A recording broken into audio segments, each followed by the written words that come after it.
Hello and welcome to Saturday Morning Cartoons, the weekly podcast that revisits, reviews, and ridicules some of the world's weirdest animated series. Coming to you from Muscle Planet, I'll be your host, Dave Trumbore. Joining me as always, and currently showing off his ultimate muscle, my co-host, Sean Paul Ellis. How's it going, sir? Ooh, David, I'm doing well. How about yourself, brother? You sound like an old retired wrestler. Like Macho Man after he retired. Is he dead? He didn't die, did he? I think he died. Damn it. I think he passed away last year. So you sound exactly like Macho Man. All right. Oh, yeah. Oh, yeah, I'm a ghost. Was it? Ghost on steroids. This is not starting off the way we intended, but it actually fits in with tonight's episode. When I was watching this tonight, I was very much reminded of our, like the Hulk Hogan's cartoon that we covered and just some of the other, just kind of like the fun wrestling stuff that I remember from like 80s and 90s growing up. This definitely fit in with that. And then like in a very weird way folded in a bunch of like other animes that I'm a fan of too. So this was a nice surprise, but super fucking strange. Yeah, it really did feel like a hybrid of a lot of different cartoons that we've watched that were all kind of merged together into this weird cacophony of Ultimate Muscle. Ultimate Muscle is the show we're watching tonight. This one actually is going to be our first, maybe not our first, but our first official listener suggestion. So this one came off Facebook. And honestly, like Sean and I don't know if this was ever on our list. Sean, you mentioned offline that it kind of dawned on you that like those little toys, the little Ultimate Muscle toys from back in the day, like we never really connected those toys with the actual shows and the manga because here in America, those were fairly separate. And the toys that we're talking about were these tiny little, very dense plastic figures. Yeah, just flesh-colored things. Yeah, right. They were pink, and then in later generations of them had some additional color to them. But they were called Muscle Men, and you could buy 4 for $1. Or they had like it looked like a trash can that was full of 10 of them, and you could buy that for $3. And then there was I remember going in a KB toy store in the Harrisburg East Mall, and they had these sets that had like 27 of them, and you could buy it for $10 or $8 or $10. And I always asked my mom, could I get that? Could I get that? Because in the trash can packages, you couldn't see what characters were inside, but in the larger 27 figure package, you could actually see who you were getting. So you were like, oh, I'm not going to get that one because I've already got all those duplicates, you know? And so, I mean, I remember even looking at these things and just being like, as a little kid, just being like, the fuck am I going to do with this? Like, it was one of those toys that I looked at and I'm just like, what is the purpose of this? Like, it wasn't a G.I. Joe. They weren't posable. You couldn't do anything except fling them around or use them as target practice for a BB gun. But like, I never knew what the hell to do with them. I didn't know there was this whole back franchise built into it. Had no clue. No, I had no idea myself either. And I remember my friend Chris Wolf and I had a bunch of them, and we would just have fake wrestling matches. This was in 86, 87, and we had like a little fake ring in his basement, and we would just have these guys, wrestle against one another. We had no idea that this was an actual show. Yeah, so that's a perfect segue because 86, 87 was about when the original manga was actually wrapping up. So called Kinnikuman, or literally Muscle Man. It was a manga series created by the duo of Yoshinori Nakai and Takashi Shimada, known as Yuta Tamago or Yuta Tamago. Clearly we are not Japanese. The manga was originally published in Shueisha's Weekly Shonen Jump from 1979 to 1987. Was first adapted by Toei Animation into a 137-episode anime series broadcast on Nippon Television from 83 to 86. Among several spin-offs, there is the Ultimate Muscle manga series that was also adapted into 3 different television series, and that's going to kind of lead us into what we're going to be talking about tonight. The manga series has been popular in Japan, selling over 70 million copies by 2015. As popular as was the anime series and its merchandise, such as the Kinkeshi, which is what we talked about, the line of action figures released as Muscle, but as an acronym, which I don't know if they ever explained what that was. I never knew what it meant. No, and that's what I was going to say when you were talking about these toys. I'm like, wasn't it an acronym? Like, wasn't it just like M.U. And I don't think they ever explained, because I don't think it actually is a thing. It's just America.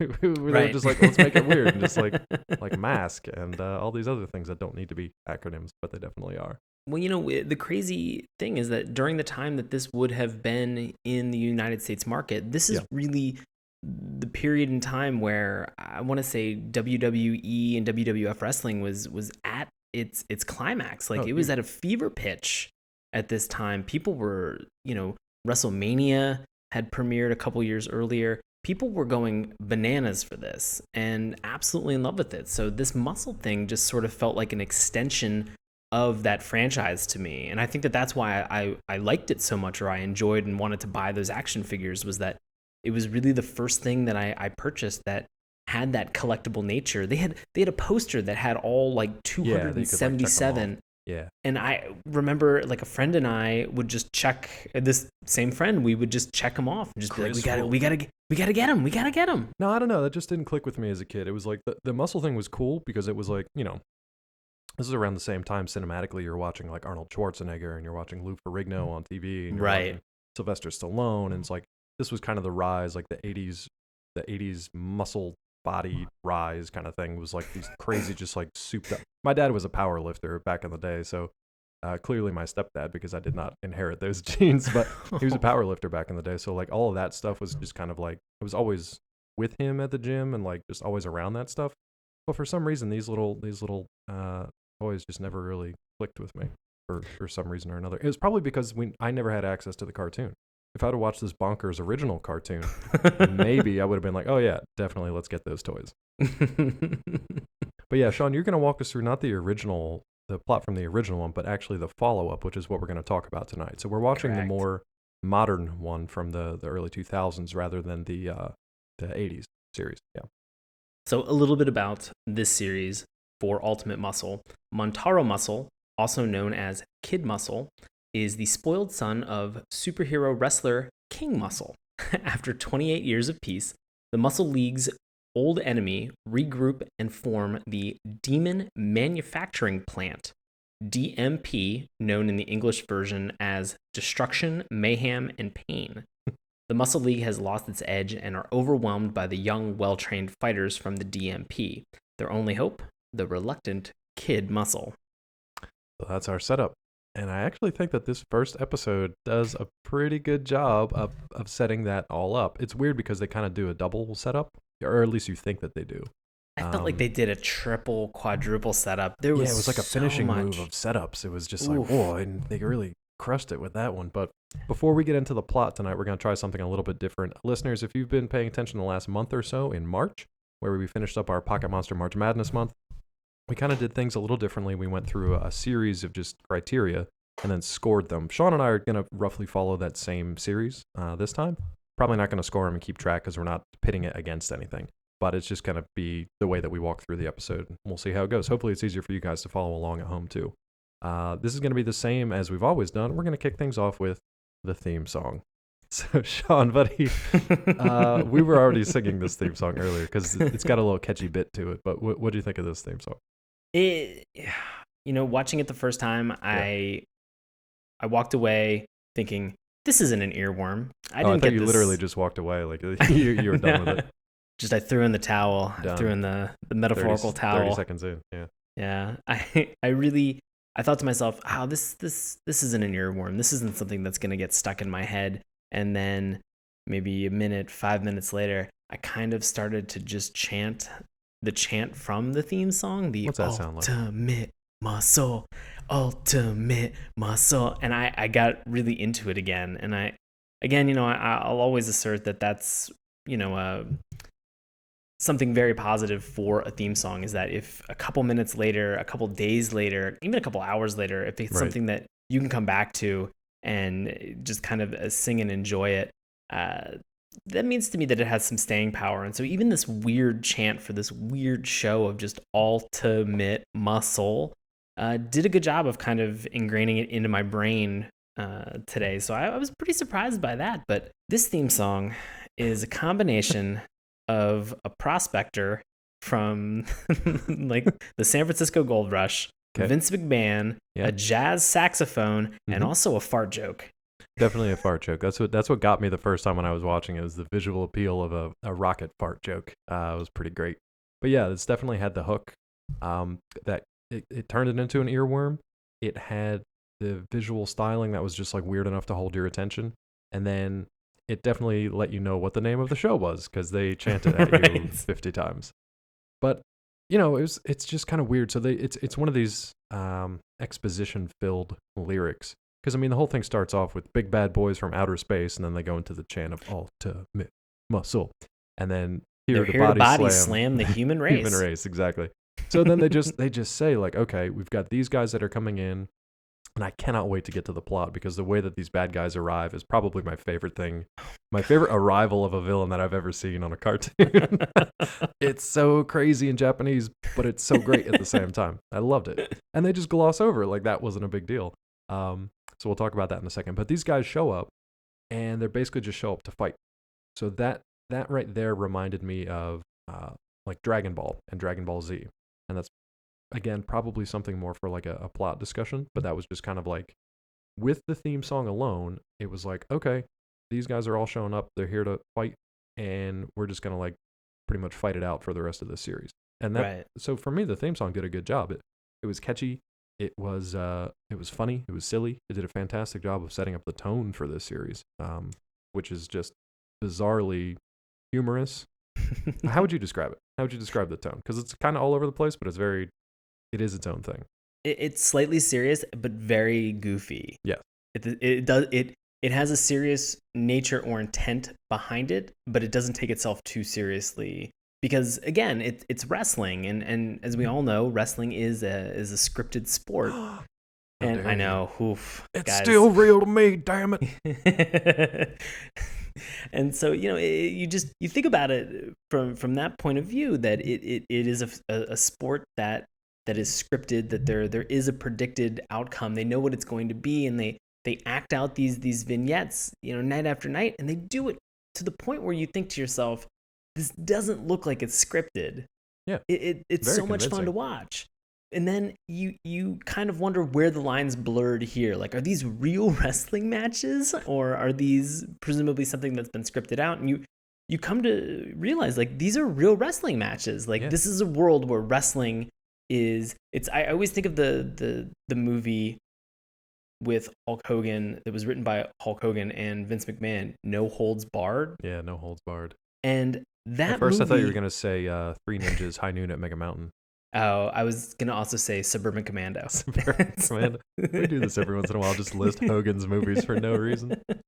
And so, it made me think of No Holds Barred, because the idea that movie posits is wrestling has hit such a fever pitch and has penetrated society so much that it's almost the only thing that people watch. Yeah.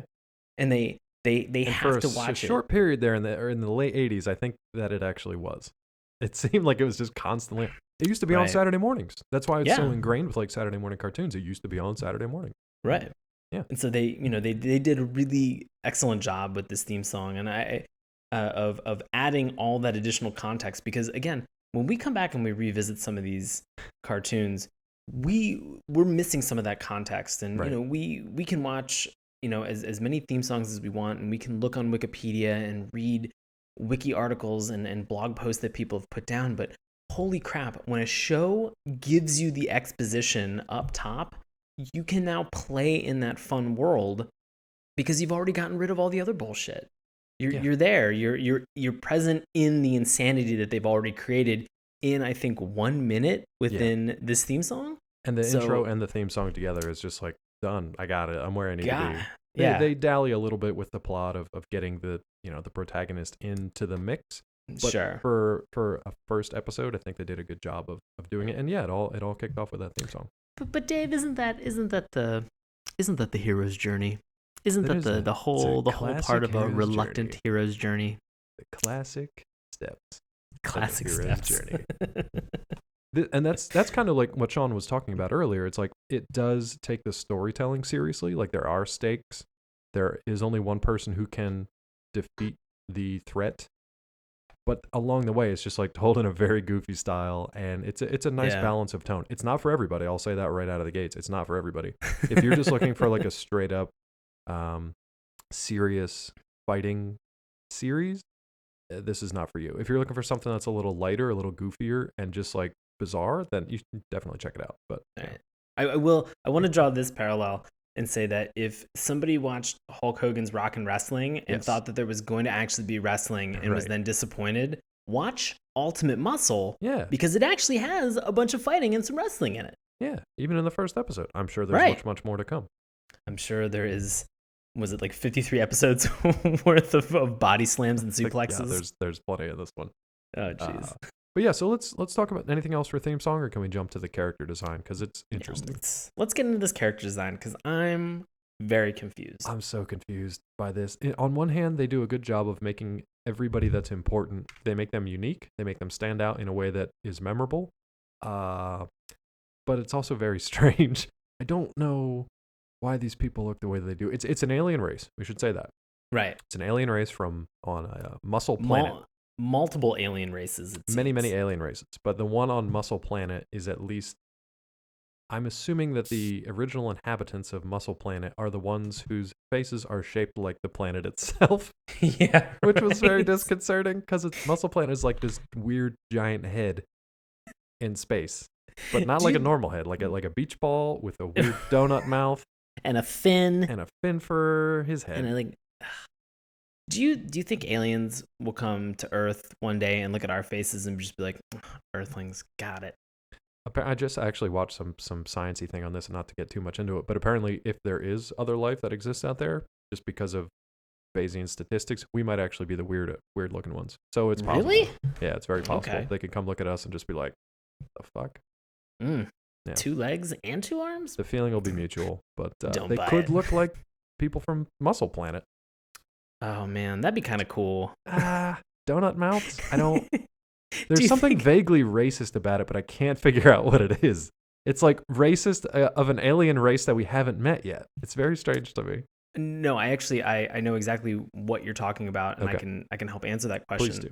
Little Black Sambo was a cartoon character from yesteryears. Yeah, it was one of those old cartoons, if you can remember the like old before Looney Tunes, like Merry Melodies, whatever. Right. But around that era, like when they were first getting started, and the ones that were banned, so like you have to search them out on the internet now, like that kind of era, right? Right. And so they have that very particular round, as David mentioned, donut mouth with kind of the inside of the donut where the donut hole would be. That's sort of where their mouth is located. And so it's I knew exactly from the moment you said that what you were talking about. It's very distinctive. Yeah, but it's like, I don't know why that design choice was made. I mean, I guess in the 2000 series, it's to carry over from the design that was originally in like the 70s, 80s series. Correct. Which that part of it makes sense. However, why you would design it that way in the 70s, 80s series makes zero sense to me. I don't know if they just thought it was funny. I don't know if it was just like an easy thing to draw.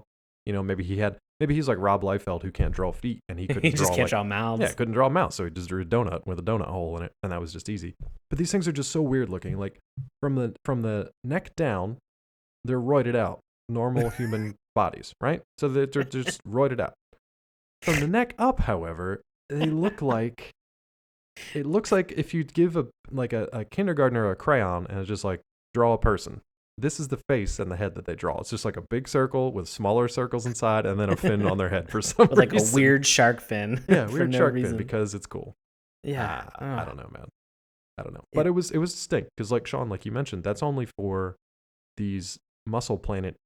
I guess they're regular inhabitants, because there's other fighters that come as part of the league. Indigenous to the M.U.S.C.L E planet, or they have these specific donut-shaped mouths. And I think the thing that is very weird that struck me, Dave, is that you see in the theme song this part where King M.U.S.C.L is putting a mask over Kid M.U.S.C.L's face, as like a baby, yeah, right, and I don't know. It's like a luchador mask because it's like skin tight. It's 100% a luchador mask, but it is, and it looks like it's his skin, and it matches up with the same color and everything. So, is he wearing a mask? I wonder if it's like a tribal decorative act where it's like they're normal humanoid looking things when they're born, and then you put like a skull shaping mask to like create this fin. This is twisted. This is like anthropology of an alien race. Sort of like if like when women will wear like sort of like the old corsets, and they'll do like the waist like slimming where it'll or like push in. People have like gauge earrings or something. They gauge up their exactly. earlobes and stuff. Like if it's body modification. Exactly. On Muscle Planet. It was very weird because you see King Muscle put the mask on his son, and very clearly on the back of the mask there's threading, there's laces to be able to tie his kid's face into this luchador mask, which is so tight. So very, very tight. And a kid's fontanelle is moving around at that point, so that's really not a good idea. So I'm assuming that they have either one of their cranial plates sticks straight up so that it forms a fin, and that's the mark of the royal family of the Muscle Planet. I have no clue. Scientifically, what you're saying is that at some point in time, if our parents had put luchador masks on us, we could have pushed that bone plate in the back of our skull to create a fin. What I'm saying is, if you have babies out there, you can have like a kid muscle of your own. I don't recommend it, but I'm also not a doctor. So, but you're not a doctor, so exactly. Dr. Sean says, give it a shot, guys. So there you go, Dr. Claw MD. Right. 1 out of 2 doctors agrees that this is a great idea. So I don't know. It's just like the design itself was very unique. It definitely got your attention. You knew who was kind of siding with who as far as who the Muscle Planet people were. Right. Especially when you meet a character named Meat. I'm again presuming that he is from the original series because it turns out he has a connection with Kid Muscle's dad. But in a very strange. I don't even want to ruin his plot point right now because it's just very weird strange. Relationship. But even like how you meet him is just very odd. It makes sense why he's there, but not the way that he's there. Yeah, that does make sense. True. But like, what do you think about his design? Because he's just kind of like a mini me.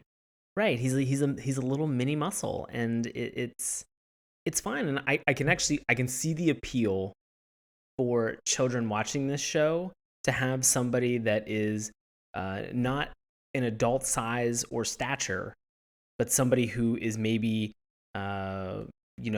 closer to their size, and more easily relatable for a kid or like myself when I was 6 and 7 and playing with these toys. I'm sure that because I know that they have a mini muscle, or I know that they have a muscle of meat. Wow, I'm glad that I said that with diction. A meat muscle. Yeah. I'm just glad you didn't say meat muscle, to be honest with you.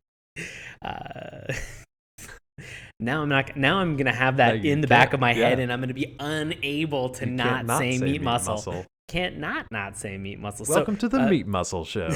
Jesus. So it's that little muscle must have passed through my hand at some point. That sounds terrible to say that. No, this is going real well. This is going nowhere. I must have seen that character at some point. Oh boy. Is that what you're trying to say?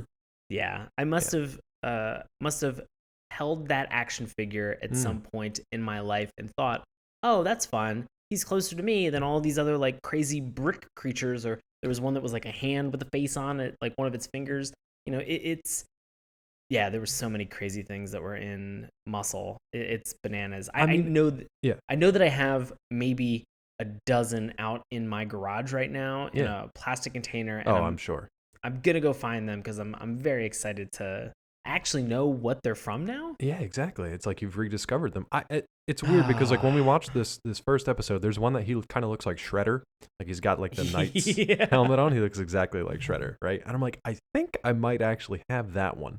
Like it was just one of those things. I might, because it's like one of those things that you just kind of like inherit in like this weird batch of like random toys that you just like scoop up all your toys at the end of the at daycare or whatever. You come home and all of a sudden you have like a weird little Shredder muscle and you're just like, I don't know what to do with that, but here it is. It's my toy now. So Can I make a toy confession? Of course. That's why we're here. I know that I mentioned about the toys for Muscle. I know that I brought up Chris Wolf. When I was younger, I stole a muscle from Chris Wolf. Please tell me it was me. And I don't know which one it was, but I got home and my mom saw that I had a couple. She's like, "Wow, I thought you only had." She must have counted them. I was gonna say, how would she? My parents would have no clue how many toys I had. She saw this muscle that she didn't think that it belonged to me, and she was like, "Where did you get that?" And was she like attracted to it? Is that why she knew? No, I think she just I was a kid, so I probably was just like, oh, I got this new muscle, and she's like, where did you get it from? And I'm like, I stole it from Chris Wolf. And she That drove me sounds back. more likely. She drove me back up there, and I had to apologize and give it back to her. Oh, nice. Yeah. So Good lesson. Good job, Mom. Thanks, Mom. Good job. But it's when I think about all of these characters, it's very weird because they really do fall into this luchador, non-luchador, and the non-luchadors all seem to fall into like a very specific trope. Okay. There's a guy who's sort of he looks sort of like a kung fu person with like a long Fu Manchu mustache. Exactly. Yes. Yeah. We have, as you mentioned, there's the guy with the shredder helmet on. Right. There's a Minotaur for some reason. Right. And so there's all of these different kind of standard, very muscular tropes that would have been present, during that time in pop culture. And so it's kind of fun to see all of those things in the most exaggerated, craziest way possible. It's completely insane. And actually, speaking of completely insane, like Meat's fun because he's basically kind of like Rocky's coach. Like he's very small and kind of shriveled up, but he's like this tough, hard ass trainer, right? Yeah. Probably my favorite character design from the whole thing was Adversarius. Just because when he shows up on scene, I'm just like, okay, this show's bonkers. I'm in. This is pretty good. I can't wait to talk about Adversarius because he was.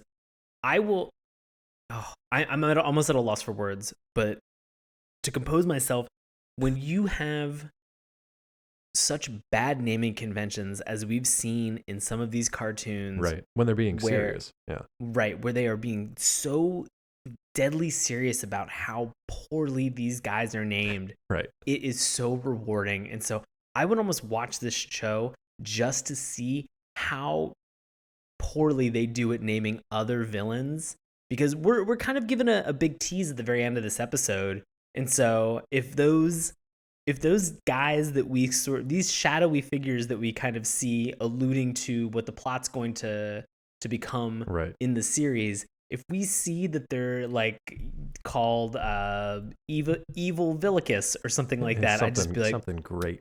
I'd be like, all right, I'll keep watching this. Look, the fact that the first villain that our buddy Kid Muscle comes up against is named Adversarius, I'm just like, yeah, okay, we're in. They all sound like costume creatures from Gwar.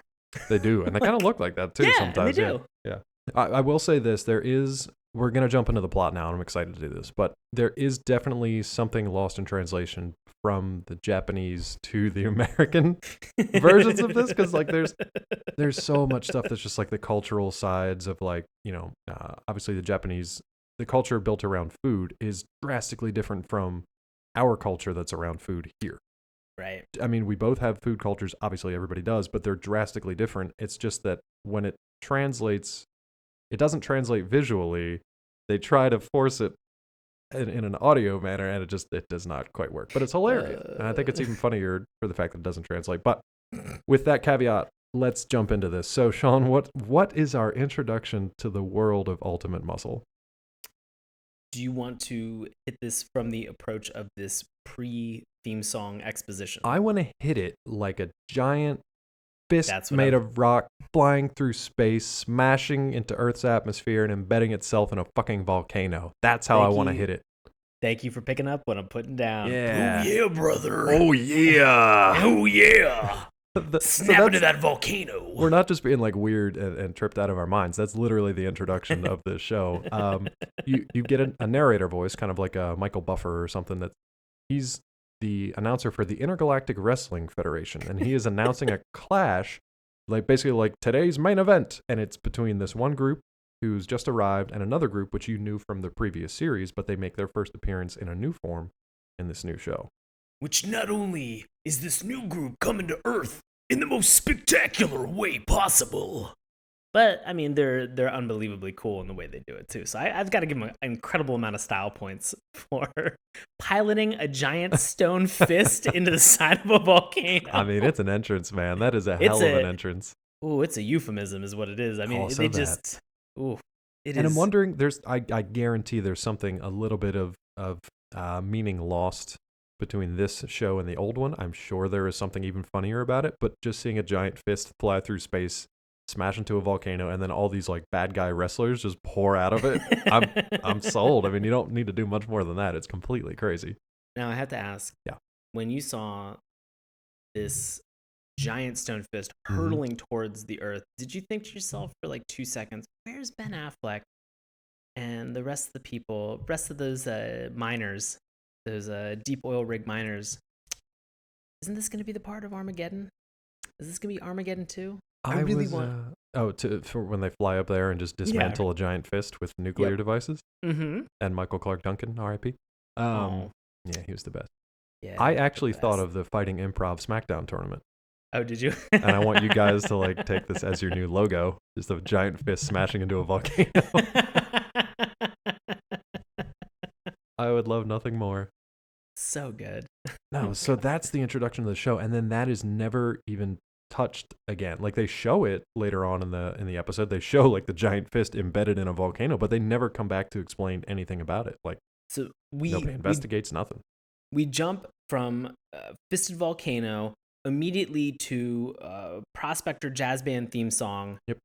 Then followed by this introduction that we have to the Intergalactic Wrestling Federation, where they're talking about their last desperate hope and who's going to possibly save them. Again, we never come back to that. So we are just ripping pages out of a notebook right now because we're not going back to a single fucking thing that we've talked about so far in this show. Well, here's what I thought was interesting was that so here's your intro. Fist flies into a volcano. These bad guys come pouring out. They call themselves the DMP. And then the narrator literally says, nobody knows what it means. It's just what they call themselves. So that was kind of funny to me.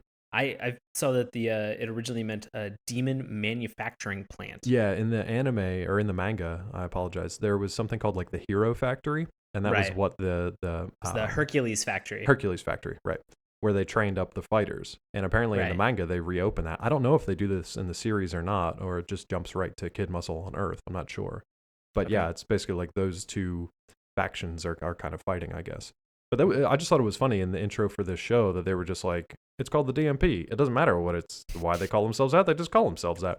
And then they show the DMP, which are all like these shadowy fighters coming out, wreaking havoc across the city. Humans are running scared everywhere. And they're like, the only people who could possibly stand up to them are the M.U.S.C.L.E champions. And they briefly show them clash, and then we go to the theme song. And then you'd think, okay, maybe this show's going to be about the fight between M.U.S.C.L.E champions and the DMP. Nope, because it cuts right to the M.U.S.C.L.E champions all beaten up, bloodied, bruised, bandaged, and they're all just like sitting around a table, basically like their council headquarters or whatever, just like having a discussion about like, man, we got our asses handed to us. What are we going to do now? So yeah, that's when we jump into what you were saying.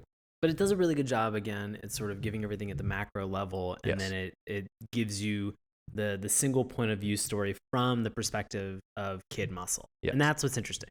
And so we get into this chicken shit kid from a royal bloodline. He's a real jerk. God, just wants to have the dinner that his mom prepared for him. Well, but he can't even do that because he's got to do his homework. And how does he do his homework? By looking at porno. Yeah. The clothed, two-dimensional porno. Yep. Ladies from like soap operas or something weird. Yeah, if you're thinking to yourself, that's a very weird transition that Sean and Dave just made. No. Oh yeah, that's how weird this show is. Yeah, we're just giving it to you straight. It's Kid Muscle opens a book and says, I'm going to be studying my geometry. And I'm just looking at some figures. Oh God. And every time he does it, he kind of gives that like sly smile to the audience. Like, you guys know what I'm talking about. Yeah, right? I'm looking at boobs. You know what I'm doing. Boobs. But looking at these boobs. But even like right before this, isn't that when because like his butler of all things comes in and like gives him this plate of like rice and beef, and he breaks into this bizarro song about like, and this is where it's lost in translation, right? Because I'm sure in Japanese it's very funny. It's probably just as bonkers. But in English, while he's holding this rice bowl and like there's weird artwork that's like descending behind him, it's like things of rice and then cow heads, and he's just like going on and on and on about how he loves to have his rice with some cow. It's just so bonkers and bizarre that you're just like, you either check out at that point or you're like, okay, I'm in. But let's just get through this. Yeah. And, you know, they even mention it during the theme song, saying that he is kind of nuts because they show moments in the theme song where he's wearing women's clothes. He's kind of twirling around in different costumes. And so this this moment where he's singing for his food, I believe he sings for almost every meal, or this is a reoccurring bit. Okay, that makes sense then. That they are setting up now and that they will call back to every time he eats. And again, it was probably something from the original series. Like, it's probably something his dad did or somebody did. I know the first episode of the first series opens up with like King Muscle and his buddies, like his lieutenants or whatever, like all in like a restaurant, and they all just like right, and they're all eating. Yeah, they're all eating. But that's literally the extent of my knowledge of the original series. But watching this makes me actually want to go back and watch the original one too. And this is where my parallel for the Dragon Ball series comes in, right? Okay.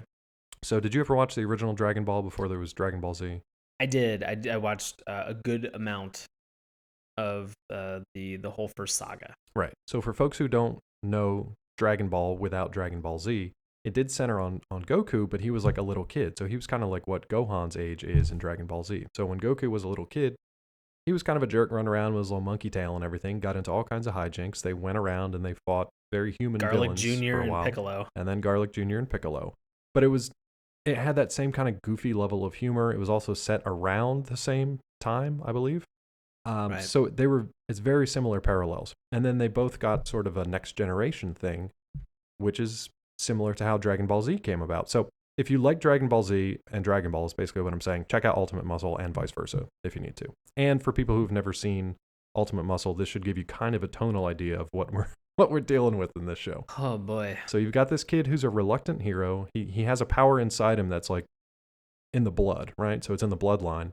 Right. But he has no desire to use it whatsoever. Doesn't he even say like, I'm afraid of, what's he say? Do you remember? I'm afraid of like pillows. I always fall down during fights and something like weird. He doesn't want any part of it, man. He just wants to look at chicks and just eat his dinner that his mom made him and just be left alone pretty much. Right. Yeah. And there's they even posit the idea that potentially this ultimate muscle power skips a generation. Right. Yeah. So and as so the council's not like sure talking, whether they're or like, not. Right. They're like, I don't know if this kid's going to be the one that can save us all because the ultimate muscle sometimes skips a generation. Sure, whatever. We'll throw that in. You guys are obviously geneticists. So now I have to ask the question. Yeah. When you hear them mention and talk about Ultimate Muscle, what was your reaction? Because I had a very distinct reaction to hearing this nonstop. My reaction was just like, okay, you said it in the theme song. I know it's the name of your show. Beyond that, I don't know. Really? And I wasn't super like, oh man, I can't wait to see what Ultimate Muscle is. I was just kind of like, I'm assuming he's just gonna like get real jacked up. That's probably about it. Okay. So I wasn't like super thrilled or excited about the moment of Ultimate Muscle. Why? How about you? What was your take? Because the first occurrence of it, I thought, okay, cool. And then when we are hit over the head in the theme song, it just reinforces the language. And then when we have the people from the IWF kind of discussing Ultimate Muscle, right. And whether or not they don't know, I out loud, I went, please do not let this be something that is as simple as heart or the brain or something common sense that you would just be like, oh yeah, the ultimate muscle is really not just a muscle. It's, it's your brain. It's your heart. You thought it was going to be like a PSA kind of thing? Yeah. I mean, I was worried that it was going to be something that was going to,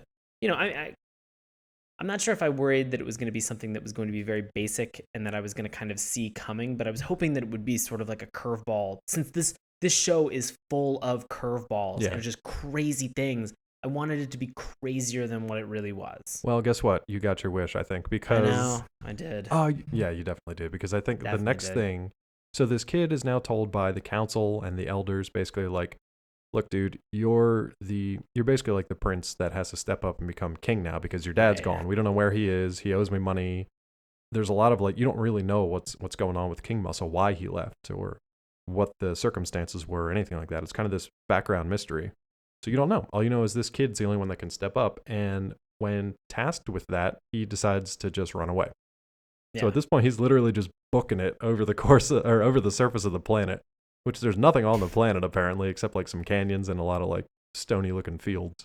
And some weird mouth-shaped vehicles that are following him at every turn. So which, again, Very, very weird design, very, very bizarre. He fart propels himself across the planet Oh at yeah, one that's what I point, was and building up to. Yeah, to get away from these guys. So like the security team is chasing him across the fields, and like Sean mentioned, everything has that same motif of like the donut mouth. So I mean, at least they went for it. They went whole yeah, hog with that. But really then doubled down on that, and they didn't need yeah, no, they really didn't to. need to at all. But at least it's consistent for better or worse. But yeah, so there's just like these really goofy moments about when he basically does he say like he's going to use his ultimate muscle at this point? I don't think so. He says something like he's like, I got the power in me. He's got his little bindle with him and he's trying to run away from home basically. And he's like, I've got the power. And he just like strains himself and then just farts and just rockets himself like up into the sky and just leaves like a cloud of gas behind him for the security team to Which like is disappear weird that into. these security team donut mouth cars are like kind of gagging out on this fart gas. The actual Like, cars, yeah. these are anthropomorphized cars that are sort of gagging on this fart gas, and they're like, "Ugh, I can't believe that he did that." I'm like, "What do you think?" Like, he's seems like he doesn't have any qualm about farting all over the place. This seems like it's a thing. This seems like it's a bit, and it's going to be reoccurring, and there's going to be a lot of weird fart stuff. There's a lot of weird butt stuff just in this show, just in general. There's kind of a butt fetish thing going on. Ah, I wonder it's if that's... No, I'm not going to go there. Not going to go there. I was trying to connect their weird mouth shape with the other with end. the butt. Yeah. And like it's sort of like their mouth thing kind of looks like a weird anus, like a donut anus. Like a donut anus. Yeah. I'm glad we decided not to talk about it. I'm glad we decided to double down on that. Yeah. Just like this show does. Just like this show. So at this point, Kid Muscle's running away. He basically, long story short, accidentally lands in a rocket that accidentally takes him to Earth. He doesn't plan it. It just takes him to Earth and he crash lands. And a lot of this, I think, again, was lost in translation, right? Because he just crash lands on Earth. He goes to like some random backyard and like this weird looking shed and just decides to crash in this place. And lo and behold, what's hanging out in this place of all places? There's a weird Ziploc coffin that houses meat. Yeah, but not meat like the tasty variety, like the weird little trainer variety who's been like freeze dried for the past 10 years. His story of how he got there, made in a show about anus-mouthed farting princes, probably made the least amount of sense of the entire half hour. About intergalactic wrestling fart mouths. This was the weirdest thing. This was the with a villain that's called Adversarius, who's about to show up. Still the weirdest. This was the weirdest thing. Even when the villain emerges from like the inside of a kid's playground, apparently, I don't know what that was about. I don't know. But Meat's arrival. He shows up. He scares the piss out of Kid Muscle. Kid Muscle's literally like just like wetting himself and crying and acting like a little bitch and like crawling away to the exit. And he basically just says to himself like, if I can't see him, he can't see me. If I can't see him, he can't see me. And he's just like freaking out. Is it like a T-Rex? Well, you don't know what it is because it's just like this weird muscle man shaped like hologram thing. But you don't know what it is until he resolves into the form of Meat, which is just a smaller version of the like Kid Muscle character. It's basically what he looks like. You get some decent little like backstory and exposition, like, you were the spitting image of your father, and back when I was his trainer, we fought people all over the galaxy, and once he defeated everyone and righted all the wrongs, he flew off into the sunset kind of thing. And it's just like, okay, so why are you here? Cool. Yeah. So why is Meat here? Because he decided to what? Because he decided that he wanted to preserve himself on Earth, but at the same exact age and look as when King Muscle left. Right. In case he ever had to train anybody on Earth again. In this backyard of some random house in a shed.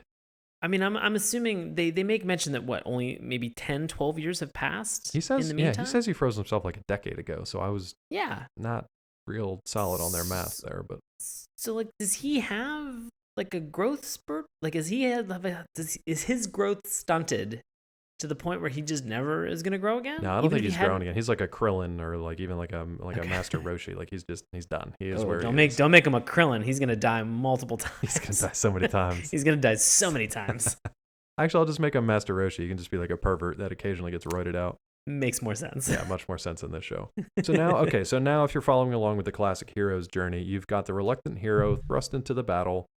He doesn't want to do it, but now he's at least got a trainer, right? So he's got a mentor. So he's at least a step in the right direction. All he really needs now is an adversary to test himself against. here we go, here we go, here we go, here we go. Lo and behold, out from the shadows of what was it, like a slide? Was it actually his? Was it his ship that crashed? Like a playhouse, like one of those '80s plastic playhouse things. Out from the center of a playhouse. I think Kid Muscle tried to run away and hide, right? So he tried to run away and hide in this thing, and he gets like physically just thrown backwards out of this playhouse, and he's like, "Well, what the hell was that?" And this huge roided out barbarian looking dude dressed in nothing but like a weird headdress and a giant plus symbol on his chest. I actually spelled it two different ways. So I spelled it adversarius like adversary, and then I also spelled it adversarius like addition. Like to add. So I have no clue. But it's basically just like this Conan looking dude with a weird headdress and then a plus symbol just like, embedded in his chest. So right out of the gates, you're just like, all right, what's this dude about? Because he clearly showed up for the party. I just don't know what's about to happen. And welcome, my friends, to who I think, in like not arguably at all, is the boss of this episode. Yes. Okay, so we do agree on that. That's good. We're agreeing that it's meat, correct? Damn it. Adversarius. I know, it's adversarius. It's no, I love, and he's a great boss. He's a great boss fantastic. for this. And you were saying you love. Oh, I love Meat's part in this because he does not want to get into the fight whatsoever. He's not at all. You're the son of King Muscle. You have the capacity for ultimate muscle. He also acts as sort of like the go-between for the audience in case they don't understand what's happening or why the trainer is not stepping in and helping him. He's like, this kid's got to do it on his own. He's like, he's got the power inside him. He just has to like learn how to use it. And so all of that exposition that you're looking for during any one of these battles, you think about all the battles that we've seen in all of these different cartoons where it's just somebody fighting and you think to yourself like, well, I don't really understand what's happening. This use of meat as this tool is perfect because you see at these moments where he's getting ready or he's being attacked and he's being pushed back. And Meat has a little bit of doubt about whether or not Kid Muscle's abilities are going to be able to live up to his father's. Then suddenly you see this shift and this change, which is again super food related. Oh yeah. And you suddenly see Kid Muscle step up, and during this transformation, Meat is able to describe exactly what's going on, and is he going to be able to do his signature move? Or the signature move of his father. Well, before you get to that, do you want to tell folks what it was that caused Kid Muscle to actually finally roid out and kick in his ultimate muscle specialty? Of course. It's what would cause anybody to Hulk out. I mean, I would, if somebody steps on your lunch that your mother made you. Yeah. Yeah. He not only knocks it out of his hand, breaks the ceramic that it's in, he then decides to stomp on it like a real jackass. Yeah. I would probably get real insult to at that injury. point too. Yeah, I'd be super pissed. Yeah. Super pissed. Some of my most formative memories from growing up are food related in that something happened that ruined the food that I was about to eat, and then I blacked out in anger for a while, and I don't know what happened. I think I had to change a number of homes at that point, but so I understand Kid Muscle. I totally get it. You might be Kid Muscle. I might be Kid. There's probably no way. There's probably no way. I'm like Kid Anemia. But no, it's great. So you get to see him like kind of Hulk out and like come into his own, right? So he does this like weird balancing act where he like finds his inner strength all of a sudden, and then as he roids out, this little emblem appears on his forehead, which I guess is like the ultimate muscle symbol. I don't know. It's some kanji. It's some symbol that appears, and he just like they show the classic like roiding out scene where like all his muscles just like he gets swole. Basically, he gets swole. So he just like the camera just like zooms around him, and he just like just puffs up. Just all each individual muscle group, each just little like tendon and bulging, fiber, rippling. Yeah, he basically looks like a tick that's about to pop. So throughout the course of this fight, right? So Adversarius has been knocking Kid Muscle all around, especially with his. Now, is it an attack? Because that's what it sounded like to me. That's what I heard. I heard attack. Attack. Okay. Or if this goes with the idea that you had of addition, right? Like adversarius, right? He might have been saying add attack, and that's what I couldn't quite figure out. I couldn't tell if he was saying attack or add attack. But either way, it cracked me up every time that he said it because he would just like scream it, and then this plus sign would attack. Yeah, and the plus sign would just come bursting out of his chest and knock Kid Muscle on his ass until he conjured the ultimate muscle. Right. And then what happened? This is a pretty great scene because we have scene. this attack, that is launched towards Kid Muscle. Yeah. Kid Muscle just halts where he is, holds his ground, and then just pushes his hand out like a hero and grabs this attack tack. And as he's holding it, there's that struggle, there's that push back and forth, that tug of war where they're like connected for a second, and it's just a test of strength. Yeah. And then just suddenly Kid Muscle just destroys this addition sign, just crushes it, everything that's in him, and just it begins to degrade and fall to pieces and turns to rubbish and goes all the way back to Adversarius's chest. And you would think falls apart. You'd think that'd be enough, right? Like this guy's he's probably defeated. That's probably he's just gonna be like, all right, I'm done. I mean, you broke whatever his septum, like his broke whatever organ process. that used to be, whatever skeletal component that used to be. Yeah, so that's not enough. We got to get into a spectacular finishing move, of course. I mean, every pro wrestler needs a finishing move, man. I'm just glad it's not like food related or anything weird, right? Oh no, it's weird. It's butt related. Oh no. Butts aren't weird, but it's butt related, which was a little bit. I mean, I guess it falls in line with the tone of this. We've had fart jokes, definitely, in this show, and then suddenly, we have this butt finishing move. Mm-hmm. What was the name? So you not only have to have a finisher, you have to have a sweet name for it. You always have like the people's elbow. Oh, it's so good. Oh God, I mean, Stone Cold Stunner. Crossface chicken wing, not so good, but okay. But still works. Still good. It makes me hungry, actually. But yeah, of course. I love a crossface chicken wing. In this moment, we have the butt buster. Well, I mean, it worked for his dad. Yeah, I mean, it worked for his dad. You got to wonder about sort of the fetishes and sort of, which way the father, what he's into, which is not bad, but still. Butt buster. I guess there were some things that I believe were lost in translation. Well, thankfully we have meat hanging out to explain to the audience what's going on and why this particular move is difficult.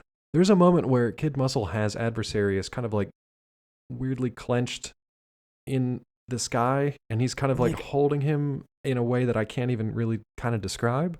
Sean's trying to act it out right now, but it's not helping me.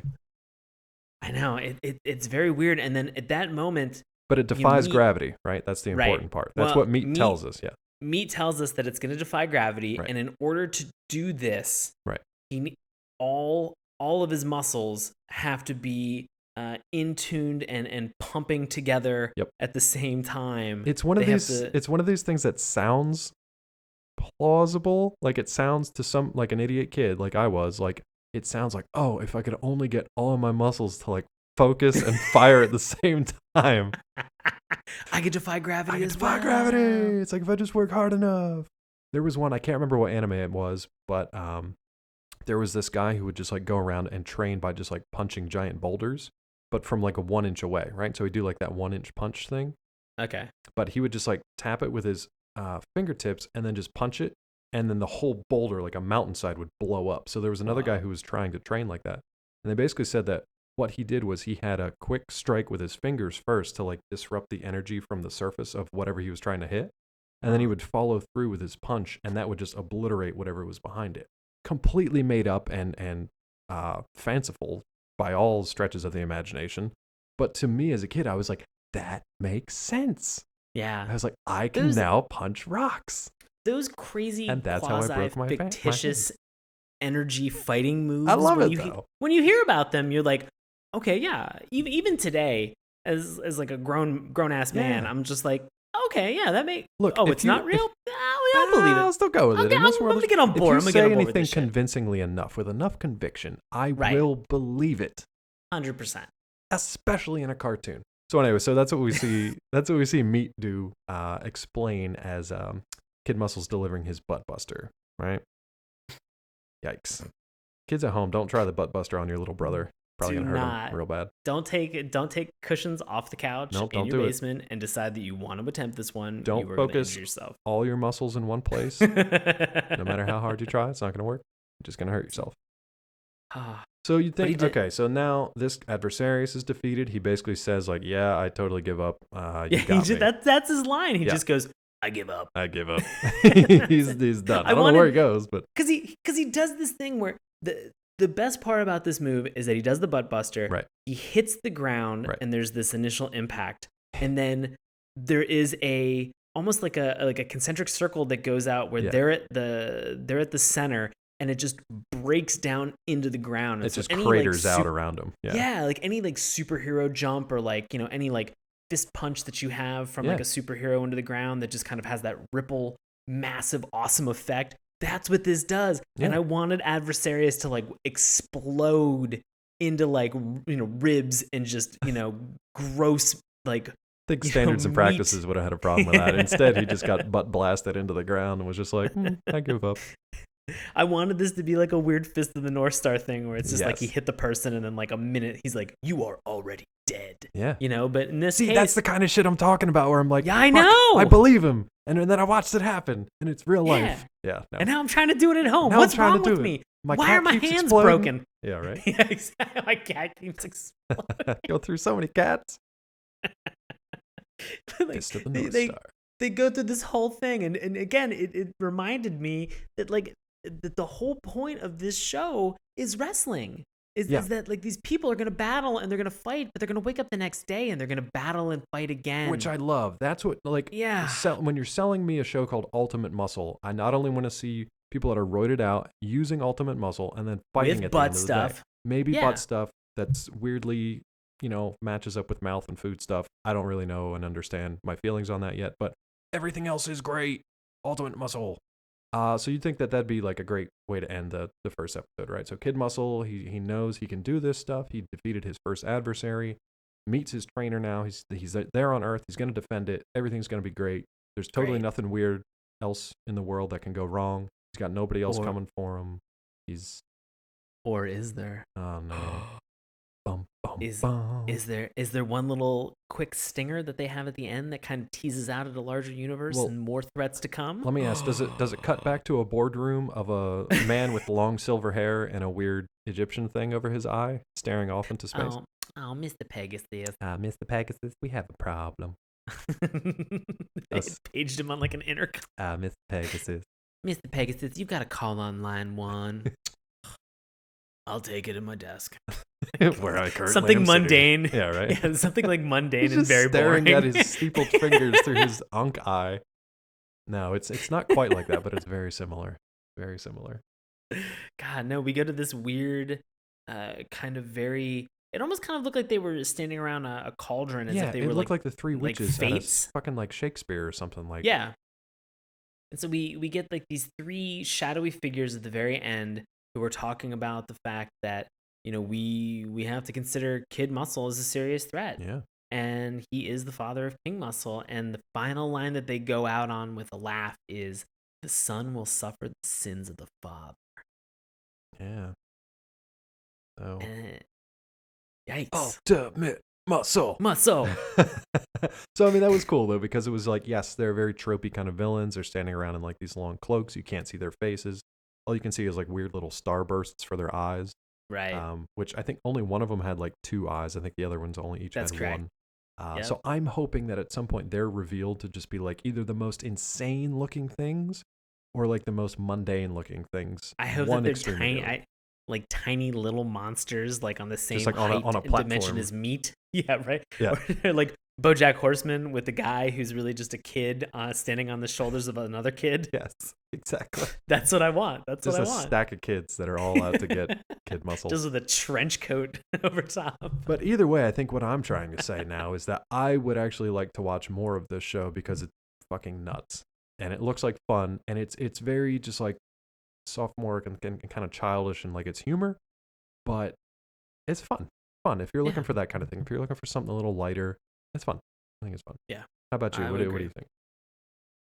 It's very funny because when I started watching the show, I thought, I don't really want to watch any of this. But by the end of it, it really sold me on it. And even just now, just talking more about the show, I'm picking apart and I'm realizing all these pieces that I would enjoy watching this. It's not something that I'm going to spend a lot of time focusing on. Okay. It might be kind of background noise, but it's still fun, enjoyable, and there's just a lot of energy. Yeah, it's great execution. They know exactly what their tone is. They know exactly probably what their audience is. and they do a great job of just executing it. And I think that's really a testament to how they brought this thing together to be like an action-packed show that doesn't take itself too seriously. So actually, now I think we'd like to thank some of our listeners out there who suggested this show for us, because otherwise we probably wouldn't have picked it up. Yes, absolutely. So you guys have been phenomenal in terms of responding and kind of talking with us on Facebook. And so we wanted to mention a couple people who have been fantastic and actually suggested and brought up Ultimate Muscle. So first, I want to throw a big thanks to Cody Mullins for talking a little bit about this and kind of, I believe, suggesting the show. Correct, Dave? Yep, that's right.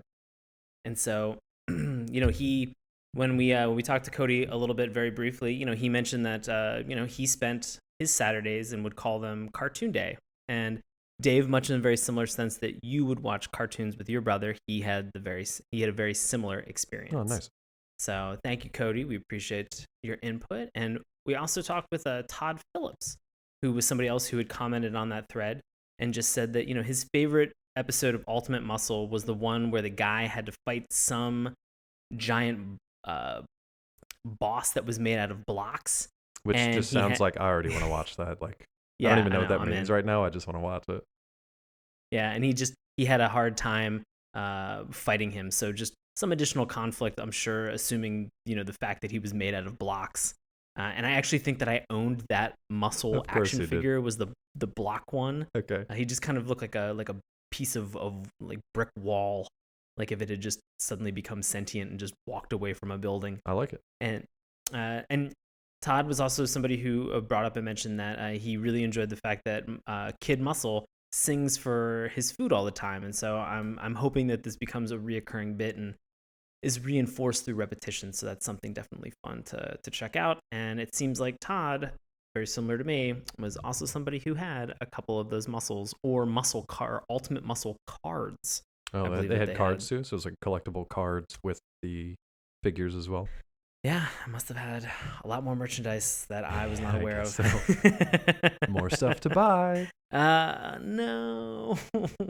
No, that's awesome though. We love hearing from you guys out there, especially if it's kind of cool because it goes back and forth. Like sometimes we'll cover a show that triggers something for you. You're like, oh, that's the show that I've been waiting for and trying to remember for like months now. And it just something like clicks. So it's like a nice little nostalgia buzz. But then you guys reach right back to us and say, if you like this show, maybe you should definitely check this other show out. And you suggest something to us that we haven't seen or we didn't even have on our list. So we're going to hopefully be doing more and more of these in the future. We'd love it if you guys would, suggest shows to us. Now, granted, we're on episode, 95? So there's probably a good chance that we've covered some of your favorites. But if they're more obscure, we definitely have a list just of listener suggestions that most of them I've never even heard of, or at least we haven't covered on this show. I'm looking really forward to doing some more listener suggestions from you guys. But yes. So yeah. Thank you, Todd, and thank you, Cody, for your suggestions. These things are awesome, and it was a blast to go back and watch this show. So thank you. Yeah, I feel much better like thanking you for this suggestion rather than yelling at you for making me watch crap. So good job, guys. But now's the time of the show where we get to tell you what we are doing outside of the podcast. So Sean, if you have something coming up in the next couple of weeks, you want to let the listeners out there know about it? Sure. I am still performing with Washington Improv Theater and the Fighting Improv Smackdown Tournament, which has not concluded quite yet. Fist. So Fist is still going on. I'll be performing live improv comedy in Washington, D.C. at the Source Theater with Washington Improv Theater, and you can find out more with tickets at witdc.org. So we'll be performing pretty regularly throughout April. So come and check it out if you're in the D.C., Virginia, Maryland area. Love to see you there. And also, as always, you can find me on Twitter and Instagram at Sean Paul Ellis. Awesome. You can find me on Twitter at Dr. Claw MD. You can also find me over at collider.com and nerdist.com, where I'm a freelance science writer for them. If you're interested in checking out some of my fiction work, you can head over to davetrumbore.com. I've got some short stories up there you can check out. If you want to know more about the show, you can do so by heading to our website, SaturdayMorningCartoons.com. Remember, that's morning with a U.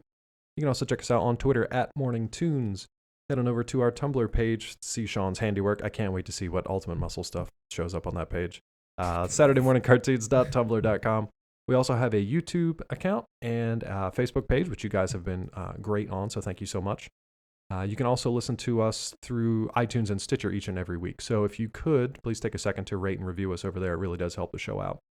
And if you, like our friends tonight, would like to suggest an episode for future podcast, you can do so by sending us an email, SaturdayMorningCartoons@gmail.com. Or like we said, just reach out to us on the Facebook page. We're always checking that out and talking with you guys as well. So that'll pretty much do it for us tonight.